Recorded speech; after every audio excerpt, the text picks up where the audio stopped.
Hello, and welcome once again to the Dental Marketing Mastery Series. This podcast is brought to you by New Patients Incorporated and NPIClick.com. I'm Howie Horrocks, the founder of New Patients Incorporated. Along with me once again is my friend and partner and the president of New Patients Incorporated, Mark Dilatush. Well, hello, everybody. Welcome again to a podcast from Mark and Howie. And how you doing, Mark? I'm doing fine. This is the sultry voice of Howie Horrocks. He actually just redid all of our message on hold for our phone system at the main headquarters. So as soon as we get it installed, if you have no life whatsoever, at 12 o'clock midnight, you can call our office and listen to Howie's voice all night if you want. Yeah, and because I'm in Vegas, I did it in Elvis language. There you go. This is Vegas, baby. So yeah, you'll love it. Hey, how's the stadium doing? It's coming along. Do they have a roof on it, or do they have the sides on? Last time I was there, it was just steel girders. Well, they got more steel girders in, and they're actually it's on target. They're going to be open here in 2020. So yeah, well, it's in the middle of a desert where it never hardly rains. Of course, there's not going to be any construction delays. So cool. All right. Yeah. All right. Anyway, so what are we doing today? Well, we're going to look at this question. It's, can your marketing impact administrative costs? You mean besides the direct marketing costs, right? Yeah. Can it have an effect on that side of your practice? Yeah, this comes up in lots of conversations that we have, and it has to do with. Well, let me back up. There's a few prerequisite beliefs that you have to have in your head before whatever else I say makes any sense. So, the main prerequisite belief is that slightly more than half the women in the country will choose a healthcare provider like a dentist, primarily based on a price incentive. Primarily. It's actually, it's actually 51.6% of women, right? Okay. So they will choose a healthcare provider based primarily on a price incentive. Then the other 48.6 or whatever, it's 48.6%. 48.6% of the women in the country will absolutely not choose a healthcare provider for their family based primarily on a price incentive. Okay, so that's the background belief, statistical fact that you have to have in your head. Okay, before we start talking about admin costs, marketing strategies impacting admin costs, because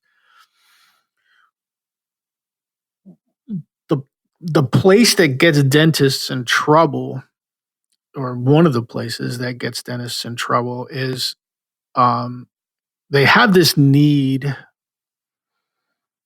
and so do we. I mean, in our marketing, when we spend money marketing our own company, we want instant results, right? Instant gratification, they call it, right? Wouldn't that be cool, Howie? If we could just spend $5,000 and $20,000 walk through their front door, that would be awesome. Yeah. The next day, preferably. Yeah, that would be, right. So, but that's not necessarily the best thing for our business. And for dentistry, the dentists get caught up in promoting the practice based on largely a price incentive. So they're really only communicating to the 51.4%, I think 4.6, whatever, the 51.6% of the market that will choose a dentist based primarily on a price incentive. So they get a postcard, they do EDDM, and they have 5 boxes on it, and each box is its own little discount. You can't combine the discounts. If you have insurance, there's qualifications, and only on Tuesday, whatever. Okay. Right. There's usually all kinds of restrictive language in it too. May not be done this way. May not. And it sounds insulting sometimes. Well, to me, anyway. Yeah. Well, besides that, okay, they do work.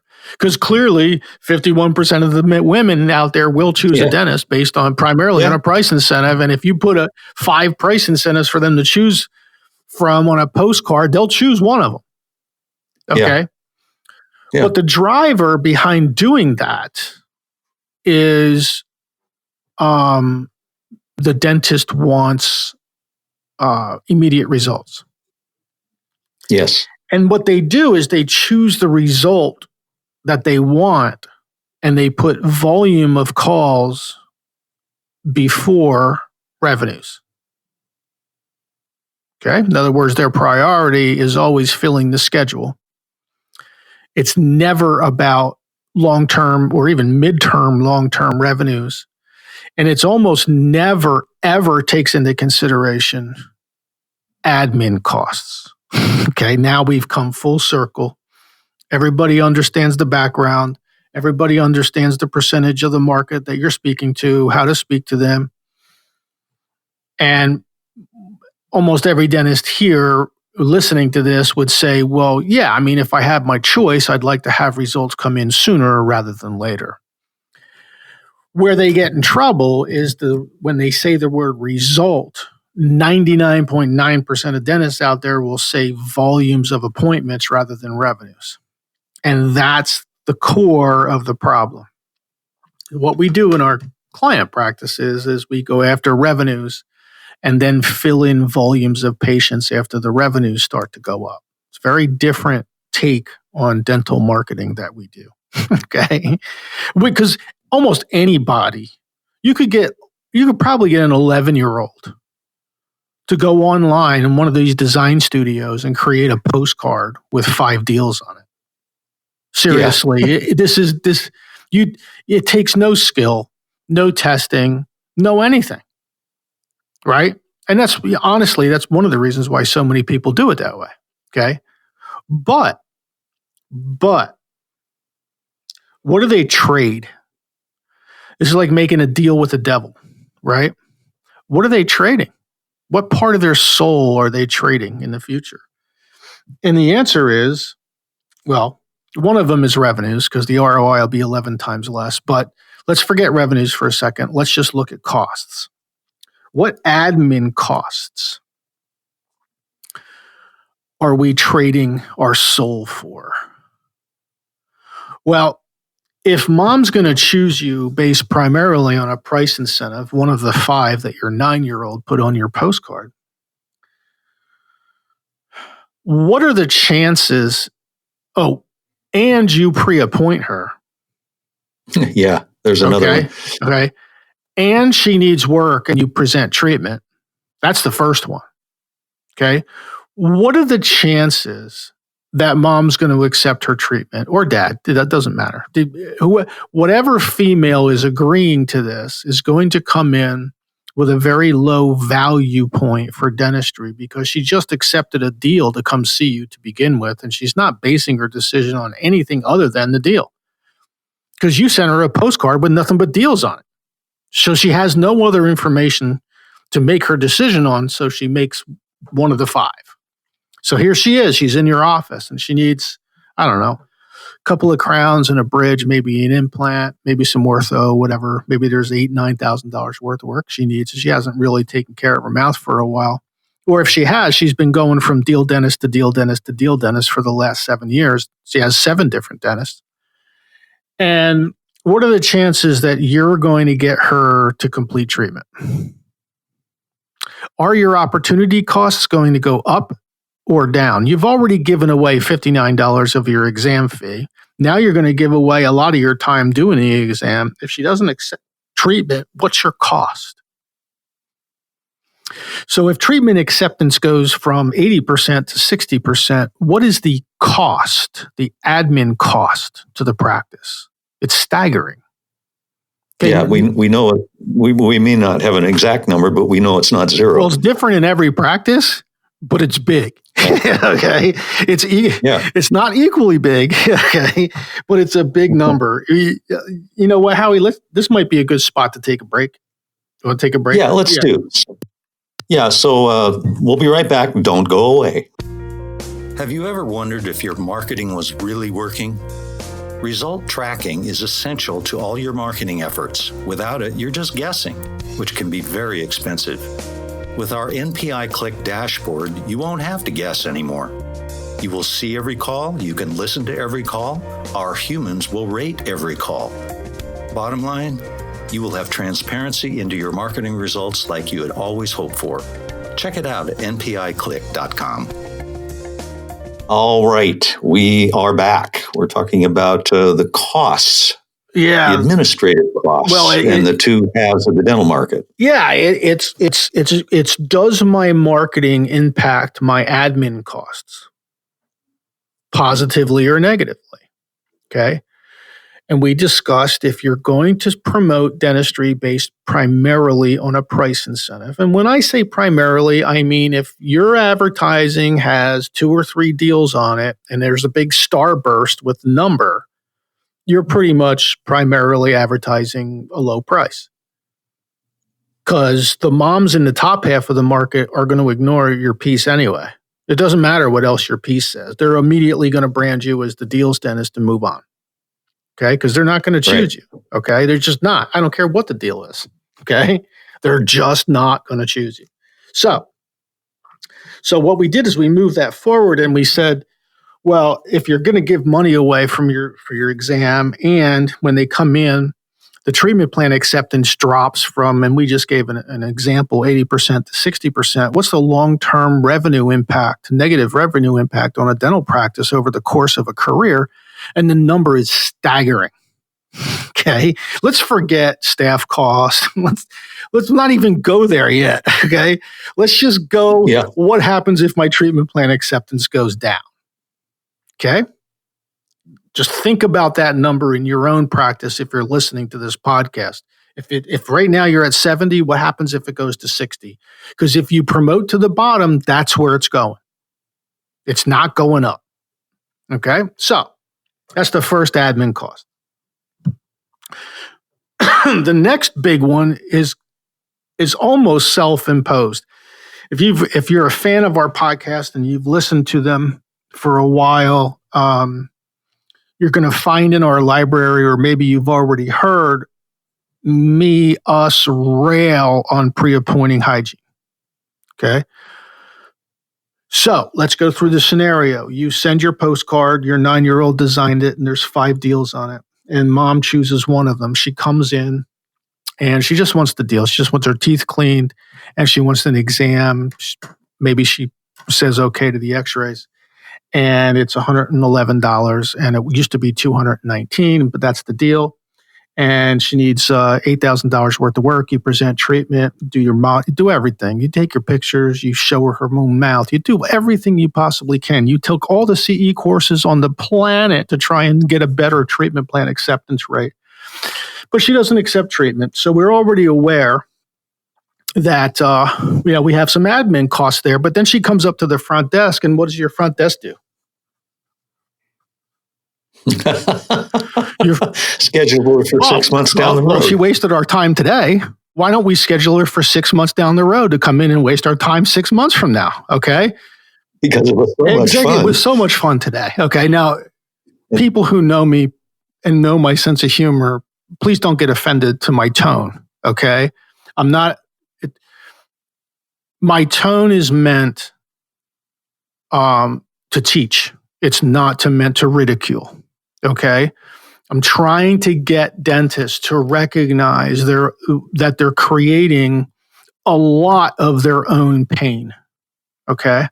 So now let's say, here's the best case scenario. Your 9-year-old designed your postcard. There's 5 deals on it. Mom selected one of the 5. She came in, spent $119, didn't get any of the treatment accepted. You pre-appointed her for 6 months from now. What happens if your marketing is wildly successful and 60 of these moms come in this month? You have about $7,000 in your pocket. Your treatment plan acceptance rate tanks. Somebody in your office is going to follow up with those treatment plans. There's 60 appointments in your hygiene chair 6 months from now. Somebody's going to have to chase these people down. 6 months from now, because they're not going to come in. The majority of them are not going to come in, certainly not on the day and the time that they appointed. They're not really patients of record yet. Okay? They're kind of patients of record. You might have a little bit of a relationship with them. So now down the road, some poor soul employee of yours, okay, where you said, Mary, let's call her Mary, because every Mary I've ever met was very pleasant. So let's call her Mary. She's just a very pleasant, hardworking, motivated employee. And you're going to give her this list of whatever, 700 patients who are overdue for recall. And we're going to call Mary the hygiene coordinator. And in reality, what you're saying is, Mary, I don't really do my marketing properly. I market the wrong message to the wrong half of the dental market. And because I did that and pre-appointed them for hygiene, I pretty much know they're not going to come back in, but I want you to chase them down. And I want you to do that between the hours that you work, which are traditionally 9 to 5, which is when they're not home because they're at work. So literally, I want you to leave 700 telephone messages. That's what I want you to do. Okay. And the result of your work will be very nominal. In other words, you won't really have hardly any successes. So you won't really feel good about yourself, and then you'll leave. Okay. Dentists listening to this, if you've gone through hygiene coordinators, you're doing it. You're creating the problem. If your scheduling coordinators are finding it more and more and more and more difficult to hold down the no-shows and keep hygiene full, your systems are part of the problem. One of your systems might be marketing. That might be the first problem. The second problem is a business system called recall. Okay. All of these now here's the top of the pyramid. At the very beginning of this whole process, the dentist said, how can I save money on my marketing? I know I'm going to design my own postcard, and I'm going to sort them by 100, put rubber bands around them.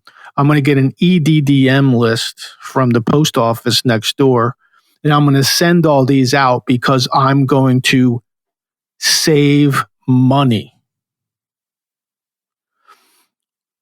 What that dentist actually did was cost hundreds of thousands of dollars to quote unquote, save money.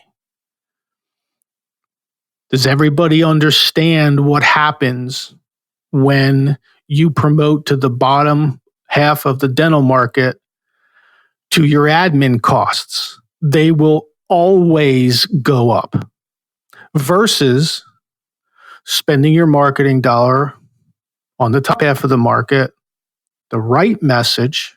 You're going to get less volume initially, but your revenues will grow. And then you can spend marketing dollars to fill capacity in your schedule after the revenues begin to grow. And your admin costs are less, so your profitability is greater. This is an enormous issue in dentistry right now. I would say, what do you think, Howie? Out of all the dentists in the country who do their own marketing or do marketing through a firm, it's like 90-10. It's like 90% of the dentists are just racing to the bottom of the toilet with deals. And they have, we call it the race to the bottom. Yeah, it's the race to the bottom, right? It's the race to the septic tank. That's what I call it, right? and you don't have to do it. So if you don't have to do it, why do you do it? So hopefully this podcast today shines some light on things that you may think are going on in your practice, like you think your treatment plan acceptance is going down. You're happy with that the 60 new patients came in, but you think they weren't that willing to accept treatment. And then you pre-appointed them and you think hygiene's just, it's just getting more and more difficult to keep full, right? On a daily basis. Each week, having less than maybe one opening a week or two openings a week per hygienist, that's getting more and more difficult to do. And you're looking and you're saying, my God, I need all this staff to follow up with all these treatment plans and all these overdue recalls, and I don't know why. Yeah. You're creating the problem. Okay? So good marketing understands the whole, good dental marketing understands the whole impact through the whole life cycle of the patient and the whole career cycle of the dentist. And that's what we tried to shine a light on today for you. So if you feel any of those things going on in your practice, take a look at what you're doing on the front end and what type of patients you're attracting. Yeah, good point. Well, my friends, we've reached the end of this podcast. We need snappy music for the very end. Like gloomy music because it's over. Pink Floyd or something, No. Anyway, we hope you all tune in again next time. And until then, have a great day. Thanks, everyone. Bye now. We hope you've enjoyed our podcast today. You can get all our podcasts on iTunes, Stitcher, and Libsyn.com, and on our websites newpatientsinc.com and npiclick.com.